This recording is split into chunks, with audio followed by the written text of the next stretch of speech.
On dit toujours que pour un premier rendez-vous, il vaut mieux choisir un endroit public, de préférence avec du monde, avec la certitude que si l'on crie, on sera entendu. L'idée de me rendre chez un inconnu me donne des frissons. Je ne me verrai pas toquer à la porte et pénétrer dans un lieu privé qui pourrait devenir un piège. C'est tout moi ça, un brin froussarde. Pour autant, je n'admire pas celles qui osent. Je ne les trouve pas seulement téméraires, je les trouve inconscientes. Elles aiment le risque. Et quand certaines de mes amies m'affirment « Mais c'est bon, j'ai discuté avec lui pendant des heures avant, il a l'air clean », je me dis qu'elles sont naïves, qu'un jour elles auront un problème. C'est pour cette raison que j'ai franchi les portes de la toque romaine avec une satisfaction certaine.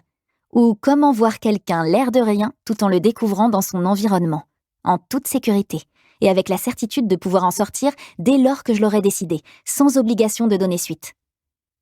Leïla était ravie lorsque je lui ai dit « Je te paie le resto ». Je lui ai expliqué que j'avais déniché une adresse prometteuse sur TripAdvisor et que je serais enchantée de la tester avec elle. Nous sommes entrés. Je n'emmenais pas large.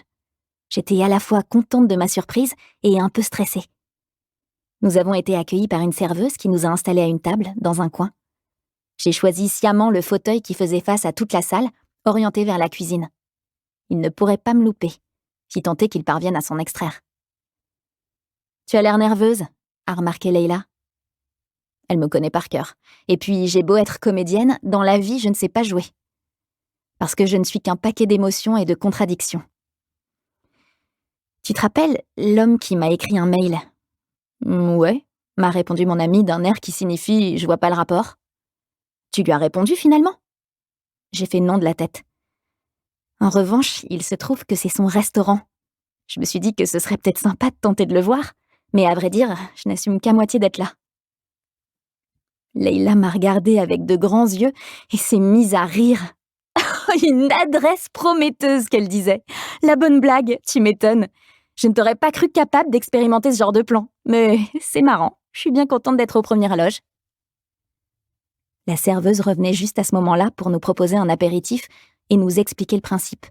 Pas de carte, tout est écrit sur les murs, les plats, les vins, les autres boissons. Nous avons commandé 2 pressions. Ton chef, s'il est en cuisine, tu risques pas de le voir, s'est esclaffée Leïla. Certes, bon, qu'est-ce que tu prends ? Après tout, nous ne sommes pas venus que pour lui. Nous allons d'abord en profiter pour passer une soirée autour d'un bon repas. Pour le reste, on verra bien.